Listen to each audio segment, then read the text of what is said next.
ஹல்லேலூயா. கர்த்தர் நல்லவர். இந்த அதிகாலை வேளையிலே ஜெபமே ஜெயம் ஆன்லைன் ஜெப கூடுகைக்கு வந்திருக்கிற உங்கள் ஒவ்வொருவரையும் இயேசுவின் நாமத்தினாலே நானும் என் மனைவியும் வாழ்த்தி வரவேற்கிறோம். கர்த்தர் நல்லவர். அற்புதமாய் கடவுள் நமக்கு கற்பித்த ஜெபத்தை செய்து கர்த்தர் இந்த ஜெபத்தை ஆசீர்வதித்து தருமாறு நம்ம எல்லாரும் சேர்ந்து ஜெபம் பண்ணுவோம். பரமண்டலத்தில் இருக்கிற எங்கள் பிதாவே, உம்முடைய நாமம் பரிசுத்தப்படுவதாக, உம்முடைய ராஜ்யம் வருவதாக, உம்முடைய சித்தம் பரமண்டலத்திலே செய்யப்படுவது போல பூமியிலேயும் செய்யப்படுவதாக. எங்களுக்கு வேண்டிய ஆகாரத்தை இன்று எங்களுக்கு தாரும். எங்கள் கடனாளிகளுக்கு நாங்கள் மன்னிக்கிறது போல எங்கள் கடன்களை எங்களுக்கு மன்னியும். எங்களை சோதனைக்குட்பட பண்ணாமல் தீமையின்றி எங்களை ரட்சித்துக் கொள்ளும். ராஜ்யமும் வல்லமையும் மகிமையும் என்றென்றைக்கும் உம்முடையவைகளே. ஆமென், ஆமென், ஆமென், ஆமென். பிதாவை நன்றி செலுத்துகிறோம். கர்த்தராகிய இயேசுவின் நாமத்தினால் நம்மிடத்தில் வந்து நிற்கிறோம். கர்த்தாவே, ஜெபமே ஜெயம் கூடுகையில் ஆண்டவரே எங்களை எல்லாத்தையும் கூடி வர செய்து உம்மை நோக்கி பார்க்க செய்த கிருபைக்காக நன்றி ஆண்டவரே. இயேசுவின் ரத்தத்தினால் கழுவப்பட்ட ஆண்டவரே பிள்ளைகளாக நீதிமான்களாக உம்மை நோக்கி பார்க்கிறோம். கர்த்தாவே, இந்த நேரத்திலே கர்த்தாவே ஸ்தோத்திரம். கடந்த நாட்கள்லாம் எங்களை கண்ணின் பணி போல காப்பாற்றுனீங்க, அதுக்கு நமக்கு நன்றி ஆண்டவரே. நாங்கள் இந்த நாள் வரைக்கும் ஆண்டவரே உங்களுடைய கிருபையினால நாங்கள் நிற்கிறோம்ப்பா. தொடர்ந்து உங்களுடைய கிருபை எங்களை வழி நடத்துறோம் ஆண்டவரே. இந்த நாள்ல கர்த்தாவே உங்களுடைய வார்த்தையை கொண்டு எங்களை ஆண்டவரை பலப்படுத்துவீராக, உற்சாகப்படுத்துவீராக. கர்த்தாவே, கர்த்தாவே எங்களுக்கு என்ன சொல்ல விரும்புகிறீங்களோ அந்த வார்த்தைகளை கொண்டு கர்த்தாவே எங்களை கட்டுவீராக. ஆண்டவரை பரிசுத்த ஆவியானவர் எங்களை பலப்படுத்துவீராக. உங்களுடைய ஆவியானவரை ஊற்றி கர்த்தாவே உங்களுடைய பிரசன்னத்தினால நிரப்புவீராக. இருக்கிற ஜனங்கள் எல்லாத்தையும் ஆண்டவரை பார்த்து கொண்டு இருக்கிற ஜனங்கள் எல்லாத்தையும் அவருடைய பிரசன்னம் மூடட்டும். தொடர்ந்து உங்களுடைய ஆளுகைக்கு நாங்கள் அர்ப்பணிக்கிறோம். இயேசுவின் நாமத்தினாலே ஜெபிக்கிறேன் ஜீவனுள்ள நல்ல பிதாவே. ஆமென். கர்த்தர் நல்லவர், பரிசுத்த ஆவியானவர் நம்ம ஒவ்வொரு மேல் அசைவாடுவாராக, கிருபைகளை பெருக பண்ணுவாராக. தேவ தயவு உங்களுக்கு எனக்கு உண்டாகட்டும். இந்த நாள் முழுவதும் நாம், நம்முடைய குடும்பம், நம்முடைய சபை, நம்முடைய மக்கள், நம்முடைய போதகர்கள் எல்லாரும் நன்றாக இருக்க வேணும். தப்ப சொல்கிறீங்க? ஆமென். அவங்க இந்த நாளில் உங்களை உற்சாகப்படுத்துகிறேன். தேவ பிள்ளைகளே, கடவுளுடைய வார்த்தையை தியானித்து நல்லா ஜெபம் பண்ணுவோம்.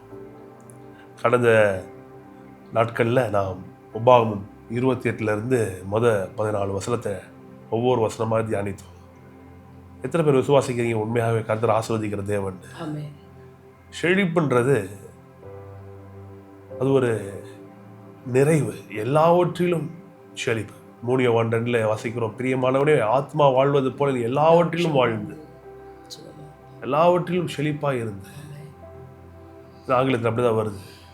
so that you may prosper in everything. prosper in everything ல financial prosperity one of the aspect. இதுதான் மக்களுக்கு புரியணும், நம்ம மக்களுக்கு புரியணும். ஃபஸ்ட்டு மற்றவர்கள் செழிப்புனாலே ஏதோ கெட்ட வார்த்தை.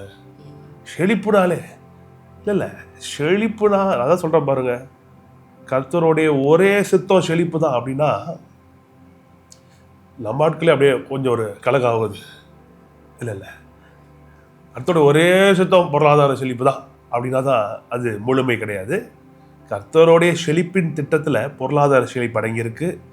குடும்ப சமாதானத்தில் ஒரு செழிப்பு தேவைப்படுது. ப்ராஸ்பரிட்டி, ப்ராஸ்பரிங் அப்படின்னா இருக்கிற நிலையிலிருந்து உயர்கிறது. என்னப்பா? முன்னேறி செல்லுகிறது. இன்னைக்கு இருக்கிற சமாதானம் அதிகமாகிறது பேர் தான் prospering.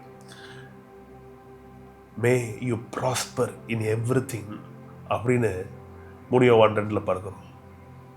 In spirit, soul and body and be in good health.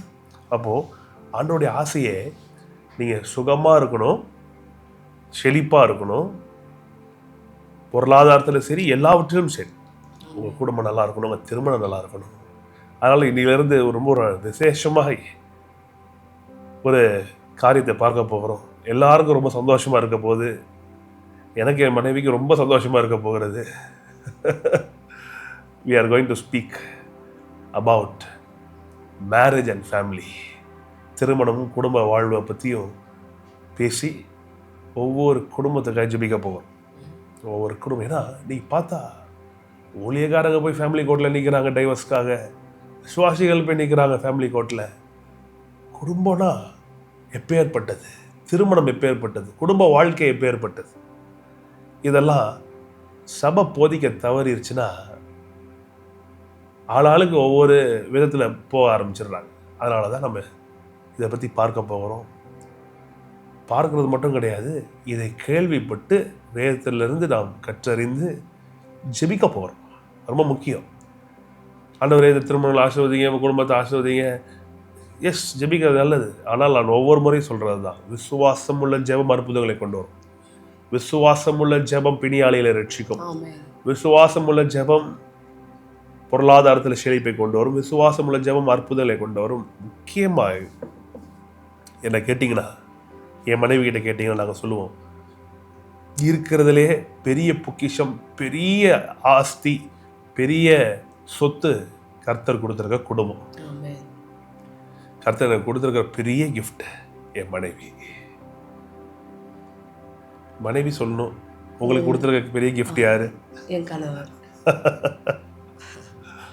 உள்ள இருக்கும், சொல்றது அப்படியே கொஞ்சம் கூச்சப்படுறாங்கன்னு நினைக்கிறேன். சொல்லணும், இதெல்லாம் சொல்லு, இப்படிலாம் பண்ண போகிறோம் நாங்கள், அப்படிலாம் பேசியெல்லாம் இந்த ப்ரோக்ராம் பண்ணல. உண்மையாக எங்கள் மனதில் இருக்கிறதை எங்கள் மக்களோடு பகிர்ந்து கொள்ள விரும்புகிறோம்.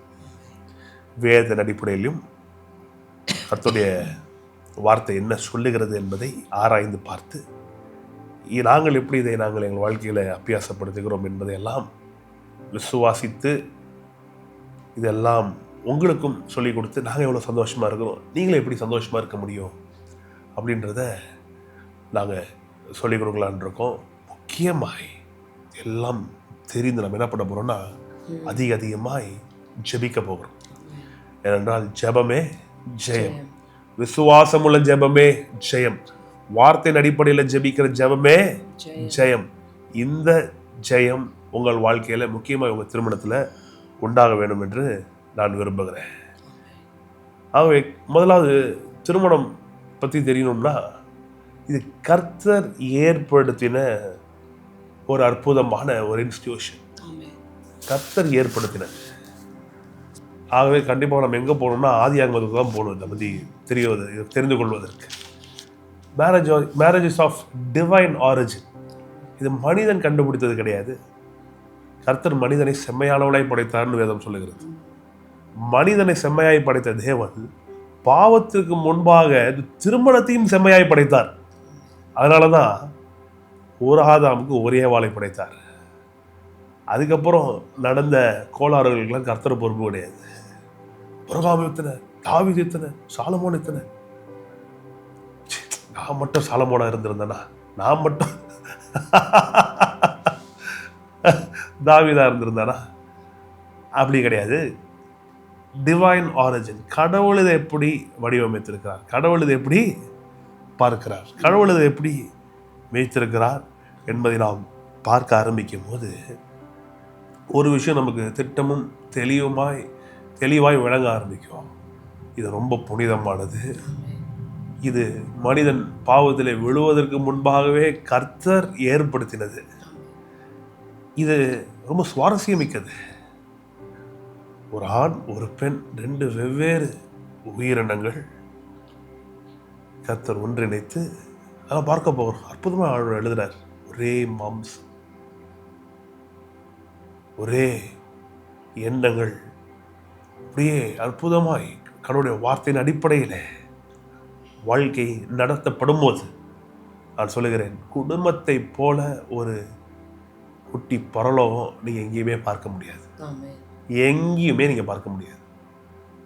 ஒரு கணவன் ஒரு மனைவி, அவர்களுக்கு பிள்ளைகள் சேர்ந்த அவர்கள் பிசாசை ஜெயித்து சாபத்தை ஜெயித்து கிறிஸ்துவை நம்பி கிறிஸ்துவை தங்கள் தலையாய் கொண்டு,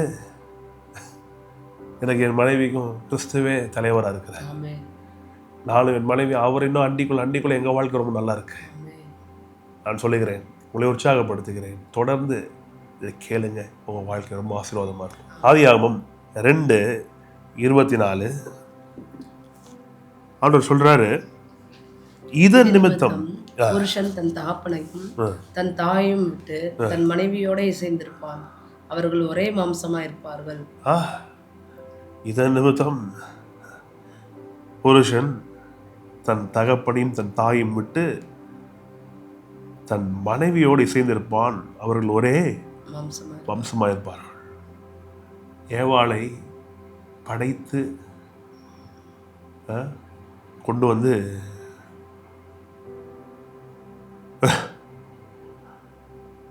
ஆதாமுக்கு ஆண்டவர் கொடுக்குறாரு. 22 படிக்கிறோம். தேவனாகிய கர்த்தர் தாம் மனுஷனில் எடுத்த விலா எலும்பை மனுஷியாக உருவாக்கி அவளை மனுஷனிடத்தில் கொண்டு வந்தார். அப்பொழுது இவள் என் எலும்பில் எலும்பும் என் மாம்சத்தில் மாம்சமாய் இருக்கிறாள், இவள் மனுஷனில் எடுக்கப்பட்டபடியினால் மனுஷி எனப்படுவாள் என்றான். இவள் மனுஷனில் இருந்து எடுக்கப்பட்டபடினால் மனுஷி என்று என்னப்படுவாள், மனுஷி எனப்படுவாள். இதன் நிமித்தம், ரொம்ப முக்கியம், இதன் நிமித்தம் புருஷன் தன் தகப்பனையும் தன் தாயையும் விட்டு தன் மனைவியோடு இசைந்திருப்பான், அவள் ஒரே வம்சமாயிருப்பார். மனுஷன் மனுஷி, மனுஷ ஜோடி ஆதாம் ஏவாள். கற்பனை பண்ணி பாருங்க, வேறு எந்த மனுஷர்களுமே கிடையாது. ஒரு மனுஷன் ஒரு மனுஷி. மனிதனுடைய ஆதாமுடைய விழாவிலிருந்து கடவுள் என்ன பண்ணாரு, ஏவாளை மனுஷியை சிருஷ்டித்து கொண்டு வரும்போது சொல்றான், மனுஷன்லேருந்து வந்தா இவ பேர் மனுஷி. இதன் நிமித்தம், இதனால புருஷன் தன் தகப்பனையும் தன் தாயையும் விட்டு தன் மனைவியோடு இசைந்திருப்பார், அவர்கள் ஒரே மாம்சமாயிருப்பார்கள். முதலாவது நாம் தெரிந்து கொள்ள வேண்டியது, கடவுளே இதை உருவாக்குறாரு. மனுஷனுடைய ஐடியா கிடையாது. கரெக்ட், நான் ஒரு ஆம்பளை, எனக்கு ஒரு பொம்பளை வேணும், நான் ஒரு மனுஷன், எனக்கு ஒரு மனுஷி வேணும். இது கடவுளுடைய டிசைனை ஒழிய இது மனுஷனுடைய ஐடியா கிடையாது. மனிதனுடைய விழாவிலிருந்து ஒரு மனுஷனே உண்டாக்கியிருக்கலாமே, இன்னொரு மனுஷனை. ஆதாமுக்கு இன்னொரு மனுஷனை உண்டாக்கி அவனுக்கு ஒரு பேர் ஒன்று கொடுத்து ஆதாம் காதாம் இன்னொருத்தர் உருவாக்கி ஆதாமும் காதாமும் பழகி பெருகி பூமி நற்பர்கள் ஆம்பளைக்கு ஒரு ஆம்பளையை கொடுத்துருக்கலாம். இல்லை ஒரு மனுஷியை உண்டாக்கி ஏவாளுக்கு இன்னொரு விமனை சிருஷித்து ஏவாள் ஒரு பேர் கொடுத்து, ரைமிங்க வருதா? ஏவாள் காவாள் ஆதாம் காதாம் ஏதாவது ஒன்று அது மாதிரி கொடுத்து இந்த 2 பேர். இல்லை கடவுள் தெளிவாக சொன்னார். அதனால தான் இது ரொம்ப முக்கியம், இந்த பரிசுத்த வேதாகம் ரொம்ப முக்கியம். அதனால தான் ஆண் ஆளை திருமணம் பண்ணுறது, ஆணோட சேர்றது, பெண்ணோட சேர்றது, இதெல்லாம் அவலட்சணம், இதெல்லாம் அபத்தம், இதெல்லாம் கடவுளுடைய திட்டத்துக்கு விரோதமானது. அதனால தான் இந்த வேதம், பரிசுத்த வேதம் நம்ம எல்லாருக்கும் அடித்தளமாக அடிப்படையாக இருக்க வேண்டும். உங்களுக்கு புரியுதுங்களா? அதனால தான் இது ரொம்ப ரொம்ப முக்கியம். இப்போ இந்த காலை வேலையில் இது நான் ஏன் சொல்லி தருகிறேன் என்றால், ஒவ்வொரு குடும்பத்தையும் பிசாசை டார்கெட் பண்ணுறான். ஏதாவது ஒரு விதத்தில் கணவன் மனைவி நடுவில் ஒரு பிளவை உண்டாகணும், ஆதியில் கொண்டிருந்த அன்பு இல்லாமல் போகுது, அந்த ஐக்கியம் இல்லாமல் போகுது. இது நார்மல்னு மனுஷனே பேச ஆரம்பிக்கிறாங்க. ஆரம்பத்தில் அந்த அட்ராக்ஷன்லாம் இல்லை, அதெல்லாம் இருக்காதுங்க. அதெல்லாம் கொஞ்சம் ஃபியூ டேஸுக்கு தான் அந்த அட்ராக்ஷன், அந்த ஒரு ஈர்ப்பு மனைவி மேலே கணவனுக்கும் கணவன் மேலே மனைவிக்கும். 4 நாள் சொல்கிறோம் பாருங்க. கடவுள் ஏற்படுத்தின திருமணத்துக்கு விரோதமாக யார் பேசினாலும் சபிக்கப்பட்டவர்கள். உங்கள் குடும்பம் செழிப்பாக இருக்கணும் அப்படின்னு கர்த்தர் விரும்புகிறார். பொருளாதாரத்திலும் செழிப்பாக இருக்கணும், சரீர சுகத்தில் செழிப்பாக இருக்கணும், திருமணத்தில் விசேஷமாக செழிப்பாக இருக்கணும். கடவுள் உங்களுக்கு கொடுத்துருக்கிற பெரிய ஆஸ்தி, பெரிய சொத்து உங்களுடைய குடும்பம். கணவனுக்கு மனைவி, மனைவிக்கு கணவன், பெற்றோர்களுக்கு பிள்ளைகள், பிள்ளைகளுக்கு பெற்றோர்கள். இதுதான் உங்களுக்கு பெரிய சொத்து. இந்த சொத்தை நீங்கள் கரெக்டாக மெயின்டைன் பண்ணிங்கன்னா, நான் சொல்கிறேன் பாருங்கள், ஏக்கர் கணக்கான நிலங்கள் உண்டாகும், கிலோ கணக்கில் தங்கம் உண்டாகும். அதை விட்டுட்டு இல்லை மனைவி முக்கியம் இல்லை, பொருள் தான் முக்கியம், பொருளுக்கு பின்னாடி ஓடினீங்கன்னா குடும்பம் வீணாக போயிடும். கணவன் முக்கியம் இல்லை, எனக்கு பொருளும் இதுவும் தான் முக்கியம், செல்வம் தான் முக்கியம் ஓடலாம், குடும்பம் வீணாக போயிடும். பெற்றோர்கள் பிள்ளைகளை விட்டுட்டு வேலை வேலை வேலை வேலை வேலை வேலைன்னு ஓடினீங்கன்னா குடும்பம் உருப்படாது. அதனால நான் சொல்லுகிறேன், தேவன் சொல்லுகிறார், அவர்கள் ஒரே மாம்சமாக இருப்பார். தொடர்ந்து படிக்க போகிறோம். திரும்பி இன்றைக்கு இரவு ஜெபமே ஜெயமில் கூடி வந்து 9:30 மணிக்கு திரும்பியும் திருமணத்தை பற்றி படிப்போம். முன்பாக இப்போ நம்ம ஜெபம் பண்ண போகிறோம். இன்றைக்கி இப்பொழுது இந்த காரியத்தை மனதில் வைத்துக்கொள்ளும். கர்த்தர் ஏற்படுத்தின it is of divine origin. கர்த்தர் இன்ஸ்டியூட் பண்ணுறாரு, இது கர்த்தர் ஏற்படுத்துகிறார். அப்போ இதுக்கு எவ்வளோ ஒரு முக்கியத்துவம் கொடுத்து ஒவ்வொரு கணவன் மனைவி வாழணும்னு பார்த்துக்குங்க. ஆகவே நானும் என் மனைவியும் கல்யாணம் திருமணமாகி 10 வருஷம். இது திருமணத்தை பற்றி பேசணும் எனக்கு ரொம்ப ஆசை. ஆனால் நான் ஒரு முடிவு பண்ணியிருந்தேன், 10 வருஷமாக சேர்ந்து வெற்றிகரமாக வாழ்ந்துட்டு அப்புறம் என்ன பண்ணணும் பேசணும் அப்படின்ட்டு. அப்போ இப்போ நான் எல்போர்டு கிடையாது, நாளை என் மனைவி எல்போர்டு கிடையாது, லேர்னர்ஸ் லைசன்ஸ் வச்சுக்கிட்ட ஓட்டல. நாங்கள் 10 வருஷம் வாழ்ந்துருக்கோம், பிள்ளைகளை பெற்றிருக்கோம், வெற்றிகரமாக வாழ்ந்துட்டுருக்கோம், சமாதானமாக வாழ்கிறோம். ஆகவே இதை பற்றி பேசுவதற்கு எங்களுக்கு கர்த்தர் உரிமை கொடுக்குறாருன்னு நான் விசுவாசிக்கிறேன். ஆகவே இது ரொம்ப பயனுள்ளதாய் இருக்க போகிறது. ஆகவே ஜெபம் பண்ணி இந்த நாளை விசேஷமாய் குடும்பங்களை ஆசீர்வதித்து ஜெபிக்க போகிறோம். கர்த்தர் பெரிய காரியங்களை செய்வாராக. இல்லை கணவன் மனைவியாக சேர்ந்து ஜெபம் பண்ணுங்க, கைகளை கோர்த்து கொள்ளுங்க. ஆண்டவரே உம்மை ஸ்தோத்திரிக்கிறோம், இந்த நல்ல நாளுக்காக உமக்கு ஸ்தோத்திரம், உடைய தயவுக்காக ஸ்தோத்திரம். கர்த்தரை ஸ்தோத்திரம் பண்ணுங்க. ஆண்டவரே இந்த புதிய நாளை நீர் தந்தீரே, உடைய தயவுக்காக ஸ்தோத்திரம், இரக்கத்துக்காக ஸ்தோத்திரம். ஆண்டவரே கிருபைகள் பெருகுகிறதே ஸ்தோத்திரம். இதை பார்த்து கொண்டிருக்க ஒவ்வொரு குடும்பத்திலும் சமாதானம் உண்டாகட்டும், ஒவ்வொரு திருமணத்திலும் சமாதானம் உண்டாகட்டும். கர்த்தாவே திருமணம் ஆகாதவர்களுக்கு நல்ல திருமண வாழ்க்கையை ஏற்படுத்தி கொடுங்க. ஆண்டவரே பாய்ஸ்க்கு நல்ல கேர்ள்ஸை கொடுங்க, கேர்ள்ஸ்க்கு நல்ல பாய்ஸை கொடுங்க. கர்த்தாவே let them wait for their marriage. அவளுடைய திருமணத்துக்காக காத்திருக்கட்டும். பிசாசோடைய தந்திரங்களை போய் சிக்கிக்கொள்ளாதபடிக்கு உதவி செய்யுங்க. கர்த்தாவே ஏற்ற துணைக்காய் கர்த்தாவே ஜெபிக்க என் பிள்ளைகளுக்கு உதவி செய்யுங்க ஆண்டவர். அதே போல் ஆண்டவரை திருமணம் ஆனவர்களுக்காக ஜெபிக்கிறோம். அதோட நீர் ஏற்படுத்தின திருமணம், நீர் இணைத்திருக்கிறீர். கர்த்தர் இணைத்தது எந்த மனுஷனும் பிரிக்க முடியாத ஆண்டவர்.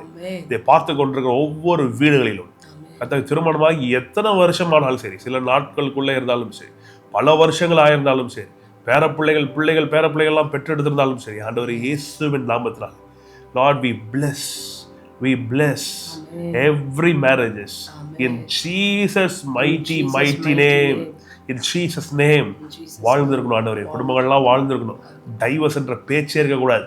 விசேஷமாய் ஊழியர்களை டார்கெட் பண்ணி ஆண்டவரே இயேசுவின் நாமத்தினாலே நாங்கள் டார்கெட் பண்ணுற பிசாசை துரத்துற இயேசுவின் நாமத்தினாலே ஊழியர்களுக்கு விரோதமாய் ஆண்டவரே, ஊழியக்காரர்களுடைய திருமணத்துக்கு விரோதமாய், குடும்பத்துக்கு விரோதமாய், கணவனுக்கு விரோதமாய், மனைவிக்கு விரோதமாய் செயல்படுகிற பிரிவினை சக்திகள் செயலிருந்து போகட்டும் இயேசுவின் நாமத்தினாலே. நானும் என் மனைவியும் உயிருள்ள நாள் வரைக்கும் ஒருவருக்கு ஒருவர் நாங்கள் உண்மையாக இருப்போம் ஆண்டவரே. ஒருவருக்கு ஒருவர் நாங்கள் ஆண்டவரே பாரத்தை தாங்குவோம் ஆண்டவரே. நீர் எங்களை இணைத்திருக்கிறீர், நாங்கள் பிரியவே மாட்டோம். இந்த முடிவை கர்த்தாவே உங்கள் ரத்தத்தினாலே நாங்கள் ஆண்டவரை பிரதிஷ்டை செய்கிறோம். ஆண்டவரே எங்களை பாதுகாப்பீராக, எங்கள் குடும்பத்தை பாதுகாப்பீராக, பார்க்கிற ஒவ்வொரு தம்பதியையும் நீ பாதுகாப்பீராக. Lord, protect every blessed couple who are watching us today in Jesus name.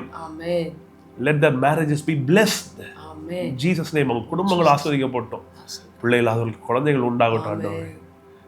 கர்த்தாவே இயேசுவின் நாமத்தால கேட்கிறோம். செழிப்பு, பொருளாதார செழிப்பு, முன்னேற்றம் உண்டாகட்டும். எல்லாவற்றிலும் வாழ்ந்திருக்கட்டும், சுகம் இருக்கட்டும், தேவ தயவு பெருகட்டும். இந்த நாள் முழுவதும் எங்களுக்கு வெற்றிகரமாய் அமையட்டும். இயேசுவின் நல்ல நாமத்தினால ஜெபித்து ஜெயம் எடுக்கிறோம் நல்ல பிதாவே, ஆமென். மீண்டும் இரவு சந்திப்போம். நிறைய பேருக்கு இதை ஃபார்வர்ட் பண்ணி விடுங்க. சப்ஸ்கிரைப் பண்ணாதவங்க சப்ஸ்கிரைப் பண்ணிக்கோங்க. நிறைய பேருக்கு ஷேர் பண்ணுங்க. இந்த மேரேஜ் அண்ட் ஃபேமிலி, இந்த குடும்பமும் திருமணம் பற்றி போய் நம்ம பேச போகிறது ரொம்ப ஆசீர்வாதமாக இருக்க போகுது. கர்த்தர் உங்களை நிறைவாய் ஆசீர்வதிப்பாராக. God bless you people. Thank you so much. கர்த்தர் நல்லவர். நான் சேர்ந்து சொல்லுவோமே, நாத்துமாவே என் முழுவலுமே, நாத்துமாவே கர்த்தர் செய்த சகல உபகாரம். God bless you people. Thank you so much.